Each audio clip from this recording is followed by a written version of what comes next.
మీరు 2 సార్లు కార్పొరేట్ పొరలేరు చేసిరండి. రా విజయవాడ నగరం గురించి మా నాయకుడి తరపున మేము వస్తాం. నువ్వు ఛాలెంజ్ చేయగలుగుతావా? నిజాలు మాట్లాడటం దేవినేని అవినాష్ నీ నోటికి వచ్చినట్టు మాట్లాడితే విజయవాడ నగర ప్రజలు ఊరుకోరు, క్షమించరు.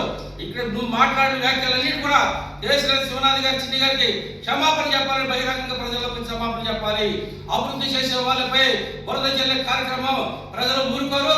ఈ రాష్ట్ర ప్రజలు కానీ, జిల్లా ప్రజలు కానీ, సిటీ ప్రజలు, నగరంలో ఉన్న ప్రజలందరూ కూడా నిన్ను తరిమి కొట్టి బట్టలు ఓడిసుకుంటారని చెప్పేసి తెలుగుదేశం పార్టీ మరిగా నోరు అదుపులో పెట్టుకోవాలని చెప్పి హెచ్చరిస్తున్నారు. వంగవీటి మోహన రంగా గారితో కామెంట్ చేసినందుకు ఇవాళ విజయవాడ నగరంలో కానీ, జిల్లాలో నగరంలో ఉన్న ప్రజలందరూ కూడా చర్చిస్తున్నారు. దానిని డైవర్ట్ చేయడం కోసం ఎప్పుడో 8 నెలల క్రితం విజయవాడ నగరంలో ఉత్సవాల కార్యక్రమాలు ఏర్పాటు చేస్తే లీజుకి తీసిన స్థలాన్ని ఈ రోజు కబ్జా చేశారన్న గుర్తుకు ఎలా వచ్చింది? నిన్న మొన్న తీసుకున్నారంటే, ఒక నెలపదం తీసుకున్నారంటే కబ్జా జరుగుతుందన్న ప్రశ్నలకు అవకాశాలు ఉంటాయి. 8 నెలల క్రితం తీసుకున్నదానికి ఇవాళ కబ్జా ఎలాగవుతుంది? దేవాదాయ శాఖ వాళ్ళకి పిచ్చోలా, లేకపోతే ఈ రాష్ట్ర ప్రజలు కానీ, ఈ విజయవాడ నగర ప్రజలు కానీ అమాయకులా? నీకు తెలీదా? నువ్వు వాస్తవాలు కాదు, మీ చరిత్ర రక్త చరిత్ర, మీ చరిత్రే కబ్జాల చరిత్ర, మీ అధినాయకుడే కబ్జాల చరిత్ర, మీ అధినాయకుడే దోపిడీదారుడు, మీ అధినాయకుడే భూ కబ్జాదారుడు. అందులో మీరు కూడా గొడ్డలు పట్టాక్ చేసి, కృష్ణా జిల్లా గొడ్డలు పట్టాక్ చేసి, ఎన్టీఆర్ జిల్లా గొడ్డలు పట్టాక్ చేసి నువ్వు కూడా దోపిడీదారుడే.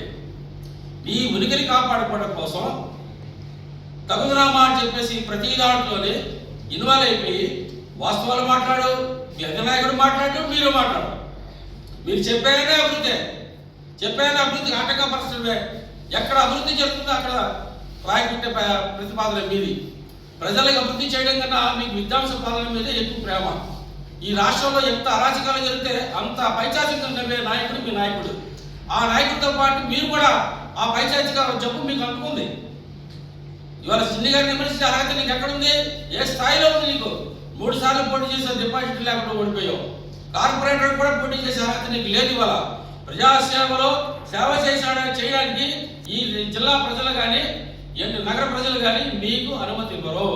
నువ్వు ఎంతసేపు ఏంటంటే సంవత్సరాలకి 5 సంవత్సరాలకి ఏ పార్టీలో ఉంటావో నీకే తెలియదు. ఇవాళ నువ్వు రోడ్డు మీదకి వచ్చి ఈ రకంగా మాట్లాడుతున్నావు అంటే అది తెలుగుదేశం పార్టీ పెట్టిన భిక్షే. నీకు కానీ, నీ కుటుంబానికి కానీ తెలుగుదేశం పార్టీ భిక్ష. అట్లాంటి తల్లి లాంటి పార్టీనే మీరు రొమ్ము గుట్టి బయటికి వెళ్ళిన సంఘటనలు వాళ్ళ నగర ప్రజలు గమనిస్తున్నారు. మీ మాటలు ఎవరు కూడా పట్టించుకోరు. మీ మాటలు వినే పరిస్థితి నగర ప్రజలు లేరు. మీ మాటలు వినే పరిస్థితి జిల్లా ప్రజలు లేరు. మీ మాటలన్నీ మోసపూరితమైన మాటలు. ఒక ఇష్టం వచ్చినట్టు మాట్లాడుతుంటారు. వాస్తవాలు చెప్పరు, నిజాలు చెప్పరు. పనిచేసే వాళ్ళ మీద బురద జల్లడమే మీ కార్యక్రమం.